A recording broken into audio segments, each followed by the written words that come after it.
warahmatullahi wabarakatuh. Alhamdulillah, mari kita panjatkan puji dan syukur kita kehadirat Allah Subhanahu wa taala yang sampai saat ini telah memberikan karunia dan hidayahnya kepada kita semua, sehingga kita bisa melakukan aktivitas seperti biasa dalam keadaan yang baik-baik aja dan tidak ada halangan, dan kita juga masih sehat, masih bisa tersenyum, masih bisa merasakan kenikmatan-kenikmatan yang ada di dunia ini. Dan juga salawat serta salam tak lupa kita curah limpahkan kepada Nabi Agung kita, yakni Nabi Muhammad SAW. Semoga juga tersampaikan kepada para keluarganya, para sahabatnya, para tabi'in dan tabi'atnya, dan semoga sampai kepada kita selaku umatnya. Amin ya Allah ya Rabbal Alamin. Oke teman-teman, jadi di dalam video ini, di dalam siaran langsung ini ya insya Allah di sini saya Mei ya akan bareng-bareng kita membahas mengenai berkah memuliakan sosok seorang ibu ya, sosok ibu gitu. Jadi yang pertama kita mau dibahas itu apa sih sosok ibu itu bagi kita? Pasti kan setiap orang itu mempunyai perspektif yang berbeda-beda gitu. Bahkan mungkin ada orang ya, atau misalkan ada seorang anak yang dia itu tidak dekat dengan ibunya, sehingga dia itu memberikan ataupun mendeskripsikan seorang ibu itu begini gitu. Ada lagi anak yang dekat dengan ibunya sehingga dia mendeskripsikan seorang ibu bagi dirinya itu seperti ini. Jadi kalau misalnya sosok seorang ibu ya, secara umum itu pasti ibu itu adalah seseorang yang sangat luar biasa gitu. Luar biasanya bukan dari kita sendiri, tapi memang ini sudah dari Allah pun ataupun dari Nabi Muhammad pun sudah menjudge atau misalkan sudah menyebutkan bahwa ibu itu adalah sosok yang istimewa gitu. Karena keistimewaan seorang ibu itu kan tidak dimiliki oleh seorang bapak ataupun tidak dimiliki oleh seorang nenek ya. Keistimewaan seorang ibu itu yang pertama dia itu kan mengandung, yang kedua melahirkan, yang ketiga itu menyusui gitu kan. Nah, itu kemuliaan seorang ibu, sehingga begitu luar biasa gitu sosok seorang ibu bagi kita. Dan terus juga disebutkan bahwa ibu itu adalah sekolah pertama ya, maksudnya pendidikan pertama bagi seorang anak adalah ibu ya, madrasatul ula gitu. Sehingga pasti mempunyai background gitu kan bagi seorang ibunya untuk bagi seorang anak-anaknya gitu. Terus juga pengorbanan seorang ibu bahkan tidak bisa dibayarkan ya. Misalnya kita seorang anak yang sudah sukses, yang bisa ngasih uang berpuluh-puluh juta pun rasanya tidak bisa loh memberikan ataupun membalas jasa bagi ibu gitu. Nah, terus selain itu juga kita juga pasti merasakan ya bahwa doanya ibu atau misalnya kerja kerasnya ibu itu kadang-kadang melebihi dari seorang ayah gitu. Sehingga ketika kita menyadari gitu bahwa ibu itu memang benar-benar rasa cintanya itu pertama gitu. Terus selanjutnya dari itu juga kita bisa tahu ya bahwa ketika kita sudah tahu nih sosok ibu bagi kita itu, kita juga nantinya akan bersikap gitu ya, akan bersikap baik kepada ibu gitu. Karena dengan melihat ibu yang seperti itu gitu, kasih sayangnya yang begitu luar biasa gitu, makanya kita juga akan bersikap, namanya itu nanti itu ada mengihsan atau ihsan kepada ibu gitu. Bagaimana sih kita ihsan kepada ibu? Nah, ihsannya itu berarti kita berbuat baik kan kepada ibu. Ada beberapa. Yang pertama, kita itu bisa dengan misalnya menuruti aturannya, Terus selanjutnya ada kita misalnya tidak membantah atau misalnya ya memberikan kasih sayangnya, perhatiannya. Jadi dengan kemampuan kita gitu, tidak berkata kasar ataupun bahkan menjahati dengan fisik gitu. Terus juga tadi ya disebutkan bahwa ibu itu kan sosok yang sangat luar biasa yang diakui, yang disebutkan oleh Allah Subhanahu wa taala, begitupun oleh para ulama gitu. Bahkan di sini juga kita nih akan membahas dari ini yang para ulama ya, yang menyebutkan tentang kisah dari seorang ulama atau itu yang menghormati ibunya gitu. Ada kemuliaan-kemuliaannya tersendiri. Ya, di sini yang pertama itu ada beberapa yang mau disebutkan. Yang pertama itu dari kisah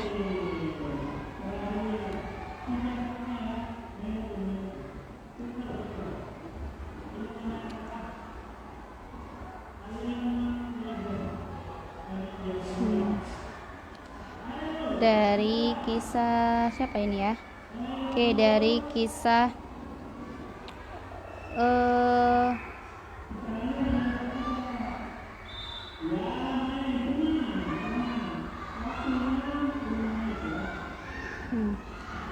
ini cerita ketika di sudut Ka'bah, yaitu di sudut Ka'bah itu tampak seorang laki-laki tengah menggendong ibunya yang sedang tawaf. Nah, sang anak itu lalu bersenandung berpuisi ya. Saya akan menggendong tiada henti ketika penumpang beranjak. Saya tidak akan pergi. Ibuku mengandung dan menyusuiku lebih dari itu. Nah, Allah Tuhanku yang mulia dan maha besar. Nah, terus selanjutnya dari sini kan kita bisa tahu ya bahwa anak ini gitu kan menggendong ibunya yang sedang bertawaf gitu. Jadi ibaratnya tuh kalau diibaratkan itu seperti seorang supir yang yang mengajak atau membawa seorang penumpangnya. Otomatis kan penumpangnya itu tidak akan ditinggalkan begitu aja gitu, karena sebuah pengorbanannya gitu. Begitupun dengan sosok laki-laki yang sedang bertawaf gitu, karena dia tidak mau melepaskan ibunya karena pengorbanannya itu yang sangat luar biasa. Nah, kasih sayang ibu kan pasti ya tidak terhingga gitu, walaupun kadang-kadang ada anak yang jadi korban misalnya ya, karena misalnya ibunya juga pasti ya, namanya manusia mempunyai kekurangan gitu. Ada yang diterlantarkan atau mungkin kurang kasih sayang dari ibunya. Tapi secara keseluruhan atau secara garis besar, kenyataannya memang kebaikan yang telah dicurahkan dari sosok ibu kepada anak-anaknya itu tidak terhitung. Jadi cintanya itu laksana mentari menyinari dunia gitu. Cahaya yang terus berbagi ke alam semesta tanpa pamrih. Nah, sekalipun ia dipenuhi dengan panas yang membara. Nah, itulah sosok kasih sayang ibu. Itu dari kisah yang tadi ya. Terus ada lagi dari dari kisah Muhammad bin Al-Munakar. Ini merupakan salah satu salaf ya dari kalangan Islam. Dia juga sengaja meletakkan kedua pipinya. Jadi kedua pipinya itu diletakkan di tanah. Ini tujuannya buat apa? Yaitu buat sebagai pijakan melangkahkan kaki ibunya gitu. Jadi ingin mendengarkan gitu. Nah, terus ada lagi nih Ali bin Al-Husain. Nah, dia itu kenapa gimana ke ibunya? Dia itu tidak ingin makan satu meja dengan ibundanya. Kenapa? Jadi bukan karena gak mau bareng sama ibu makannya, tapi ada alasannya. Alasannya apa? Yaitu dia itu takut kalau misalnya dia itu merebut makanan buat ibunya. Pasti kan kalau misalnya kita makan nih, banyak kan makanan-makanannya gitu. Nah, pastilah ya, namanya manusia pengen makan itu gitu. Padahal itu tuh makanannya buat ibunya. Nah, Ali bin Al-Husain ini tuh tidak mau gitu kan merebut makanan buat ibunya gitu, walaupun kenyataannya makanan itu milik bersama gitu.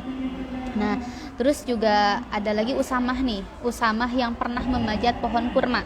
Jadi ada pohon kurma dipanjat sama dia, lalu ngambil kurmanya, terus dikupas kurmanya, terus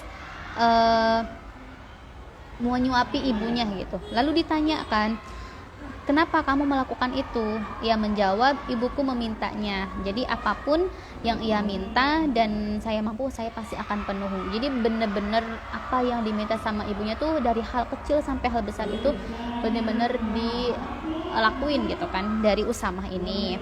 Nah, terus juga Aisyah pernah berkata bahwa ada 2 nama yang itu tuh dinilai nama yang paling berbakti kepada orang tuanya, yaitu ada Utsman bin Affan dan juga Haris bin An-Nu'man. Nah, jadi kenapa dari mereka gitu? Yang pertama dari Utsman bin Affan, dia itu tidak pernah menunda-nunda perintah ibunya. Coba kalau misalnya kita disuruh sholat aja, disuruh makan aja gitu, pasti kan menunda-nunda ya. Nah, tidak dengan Utsman gitu. Kalau misalnya Utsman itu langsung ketika perintahnya baik pasti langsung dikerjain oleh Utsman. Terus yang kedua yaitu dari Harisah bin An-Nu'man, dia itu rajin membasuh kepala sang ibu, terus rajin menyuapinya dan tidak banyak bertanya saat ibu memerintahkan. Misalnya coba ambilkan pisau misalnya. Buat apa bu? Kok ngambilin pisau gitu? Gak nanya kayak gitu, tapi langsung dikerjain aja. Itu dari Harisah bin An-Nu'man. Nah, terus selanjutnya itu kan dari beberapa kisah bagaimana seorang salaf memuliakan seorang ibunya gitu, yang patut kita contoh gitu dalam kehidupan sehari-hari gitu.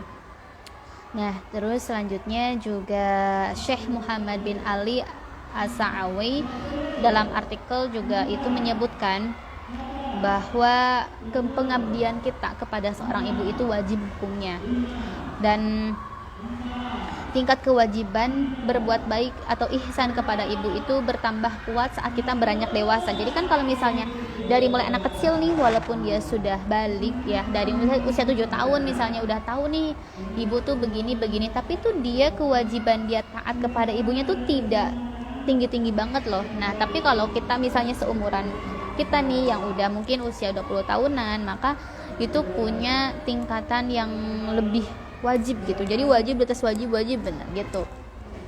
Nah, terus gimana sih bentuk ihsan kepada ibu gitu? Jadi kan bentuk ihsan itu artinya pengabdian kita kepada ibu tuh gimana gitu. Oke, jadi bentuk ihsannya itu misalnya dari level pertama nih ya, dari hal yang paling kecil itu kita menjauhkan dari perkara yang buruk darinya. Misalnya ya dari perkara buruk kan banyak ya macamnya, dari hal yang kecil sampai hal besar. Terus juga kita memberikan hal positif ya. Hal positif itu misalnya kita memberikan kabar gembira, atau misalnya membantunya, atau misalnya ya memberikan makanan juga, itu kan sebuah hal positif gitu, tidak merugikannya ataupun menyakiti hatinya. Terus selanjutnya juga etikanya juga harus sopan. Terus peka nih, kita juga harus peka nih terhadap perkara yang dia suka ataupun tidak. Kan kita tahu ya, misalnya ibu tuh orangnya kagetan gitu kan, jadi ketika ibunya lagi diem, jangan kita jahilin gitu kan, karena ketika dia kaget, ibu itu kaget, pasti langsung was-was, langsung dadanya dagdikduk, atau misalnya langsung nafasnya terengah-engah gitu.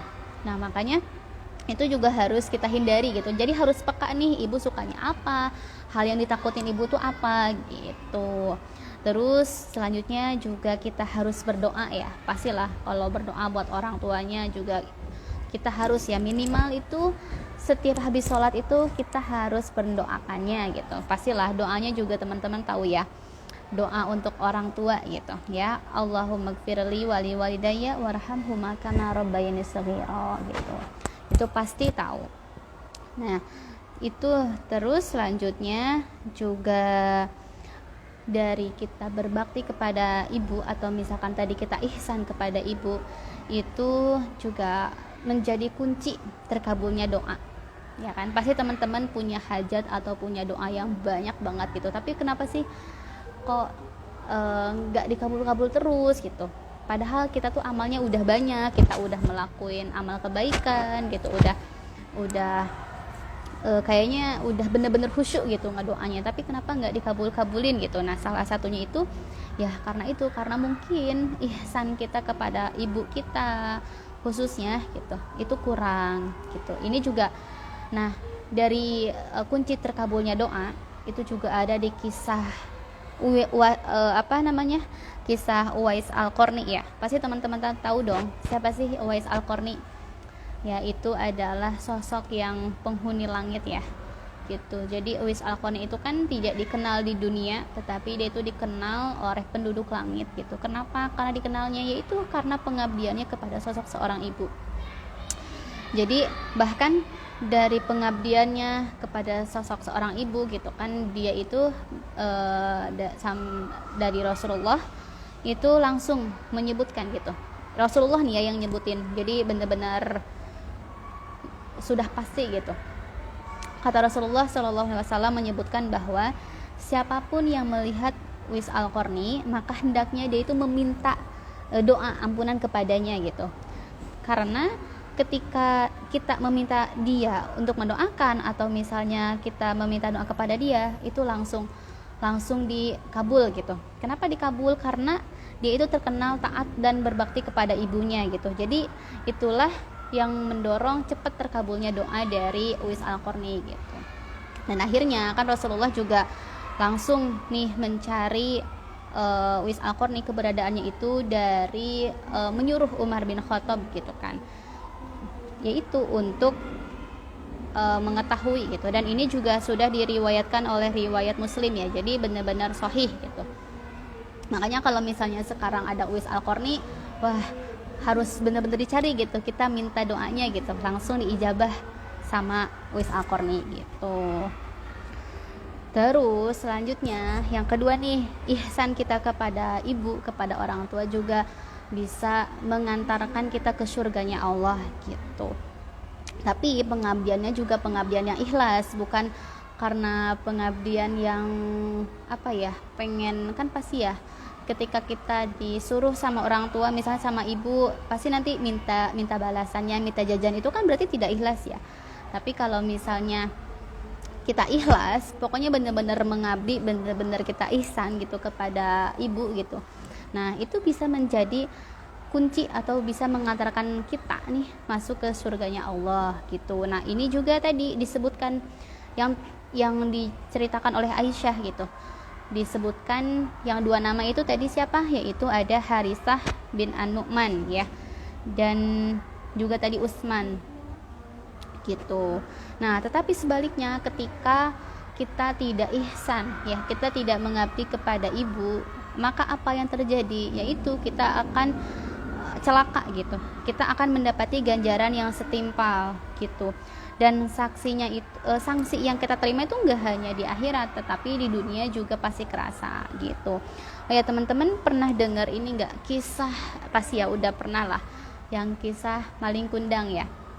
Yang maling kundang itu, nah itu kan langsung, maling kundang itu termasuk contoh ya, contoh cerita untuk kita dari kisahnya itu durhaka kepada orang tuanya, kepada ibunya gitu, dan akhirnya dikutuklah ya kan itu. Dan itu juga banyak ya terjadi kepada kita gitu. Nah itu bisa jadikan pelajaran gitu bagi kita. Terus selanjutnya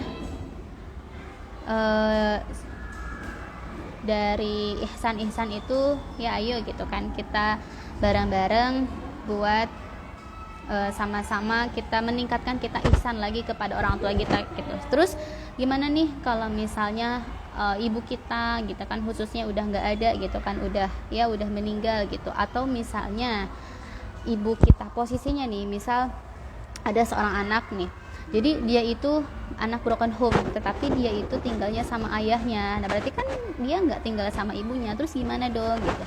Nah yang pertama nih, kalau misalnya kita masih punya ibu tapi ibunya itu masih statusnya itu udah nikah lagi, kita diasuh sama bapak ya, dengan ihsannya yang pertama kita tetap bisa mendoakannya, terus tidak memutuskan tali silaturahmi misalnya kayak gitu ya, dengan cara misalnya tidak memutuskan tali silaturahmi itu kalau misalnya kita tahu tempatnya nih, kita tahu rumahnya, ya kita datengin, atau misalnya kita kita tetap gitu jenguk gitu, itu bisa dengan cara kecil. Terus kalau misal terus selain itu juga ya komunikasi lewat chatting itu kan bisa. Nah terus bagaimana kalau misalnya ibu kita sudah meninggal gitu kan, pasti kan udah tidak bisa ketemu lagi ya, yang paling utama kan pasti kita tinggal mendoakan gitu. Yang pertama itu kita mendoakan orang tuanya, kita mendoakan ibu gitu kan, bisa dengan ya kita beristighfar, kita memintakan istighfar kepada Allah, tapi khusus buat ibu kita gitu. Karena kan salah satu yang tidak akan terputus ketika seseorang sudah meninggal itu adalah doa anak yang soleh kan. Nah makanya dari itu, selagi kita masih mampu dan kita masih ada kesempatan untuk mendoakan ibu kita, ya sudah, walaupun memang sudah tidak bisa ketemu lagi, tapi kan amal perbuatan kita bisa mengalir dan bisa sangat membantu ibu kita yang sudah meninggal. Terus juga misalnya salah satu ihsannya juga kita bisa berbuat baik kepada sanak kerabatnya, atau misalkan sahabat-sahabat dari ibu kita gitu kan, itu juga kan termasuk memperpanjang silaturahminya gitu. Terus habis itu juga, nah tadi kan dari ihsan kita nih disebutkan juga di dalam Al-Quran. Jadi dari surat Quran surat Al-Isra ayat 23 itu disebutkan bahwa Bismillahirrahmanirrahim, wa qadara rabbuka alla ta'budu illa iyyahu wa bil walidaini ihsana imma yablughanna 'indakal kibara ahaduhuma aw kilahuma fala taqul lahumā uffi wa la taranhuma wa qul lahumā qawlan karima. Yang artinya Tuhanmu itulah telah memerintahkan agar kamu jangan menyembah selain Dia, dan hendaklah berbuat baik kepada ibu bapa. Jika salah seorang di antara keduanya atau kedua-duanya sampai berusaha lanjut dalam pemeliharaanmu, sekali-kali janganlah engkau mengatakan kepada keduanya perkataan dan janganlah engkau membentak keduanya, serta ucapkanlah kepada keduanya perkataan yang baik. Oke, pasti ya. Dari ayat itu tuh kita bisa mengetahui bahwa pasti kita juga punya orang tua ya, atau misalkan ada beberapa nih teman-teman yang punya orang tuanya, khususnya ibunya yang sudah berusia lanjut gitu kan, yang sudah tidak muda lagi gitu. Nah, di sini kita itu bisa berihsan ataupun jangan gitu, jangan sampai kita mengucapkan kata gitu kan. Itu dalam artian bukan aja gitu, tapi misalnya dengan apa sih gitu kan, atau gitu kan, itu juga bisa kayak gitu. Itu nggak boleh seperti itu gitu. Ini kata Allah juga jangan sekali-kali gitu. Jadi bener-bener Allah tuh melarang gitu kan. Terus juga selain itu jangan membentak gitu, pasti kan pusing ya, apalagi orang tua atau misalkan ibu yang sudah sepuh, pasti kan beda pemahaman sama kita gitu. Kadang-kadang kita pengennya gitu, tapi ibu kita tuh kekeh pengennya ini, atau misalnya terlalu over terlalu over lah ke kita gitu, khawatirnya atau apanya gitu, sampai kita pengen malah ibu tuh jangan gitu, akhirnya kita kan membentak gitu. Dan membentaknya itu mungkin di luar sadar kita gitu ya, membentaknya itu misal dari ucapan gitu, atau misalnya langsung dengan sikap kita marah-marah, kita banting barang gitu kan. Nah itu juga sebenarnya jangan gitu kata Allah. Terus selanjutnya dari surat Al-Isra ini juga menyebutkan kita itu harus mengucapkan perkataan yang baik ya kepada ibunya gitu. Kan ada ya, maksudnya kalau dari segi bahasa mungkin ya, dari misalnya kalau di bahasa Sunda gitu, kalau di bahasa Sunda itu kan ada ya, Sunda untuk tingkatan bahasa itu ada bahasa buat yang di atas, ada yang buat yang di bawah gitu. Itu juga bisa. Jadi misalnya jangan pakai bahasa kasar lah kalau misalnya secara umum ngobrolnya gitu.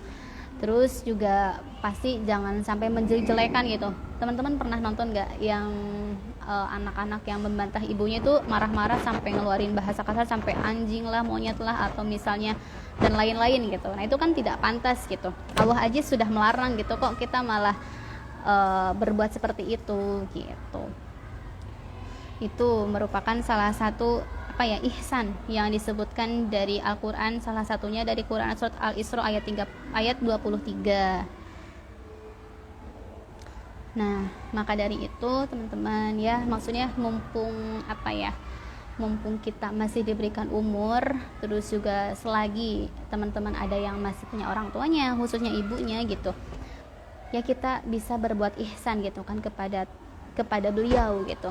Karena apa? Karena tadi ya, karena kita itu kan pasti pengen pengen hidup kita sukses gitu, pengen kita tuh dimudahin dalam segala urusan, terus pasti kita juga pengen masuk surga gitu. Dan salah satu jalan untuk masuk surga itu yaitu tadi dengan kita berbakti kepada orang tua gitu.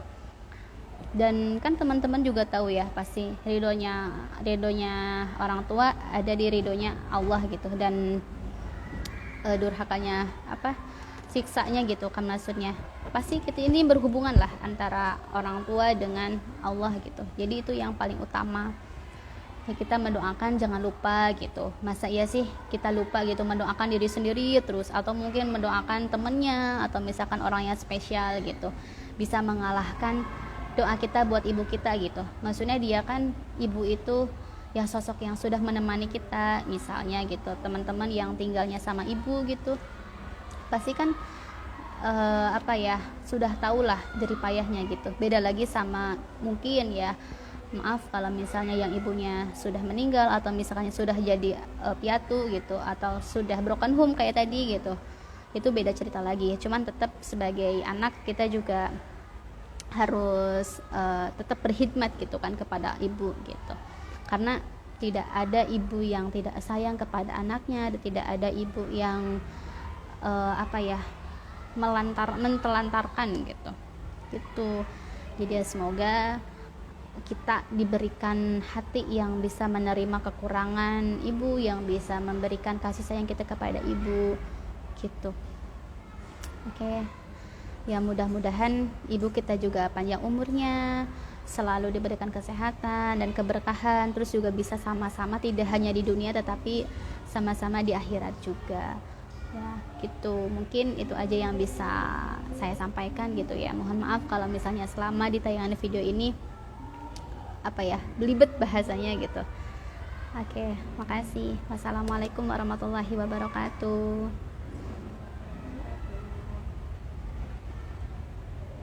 Bismillah.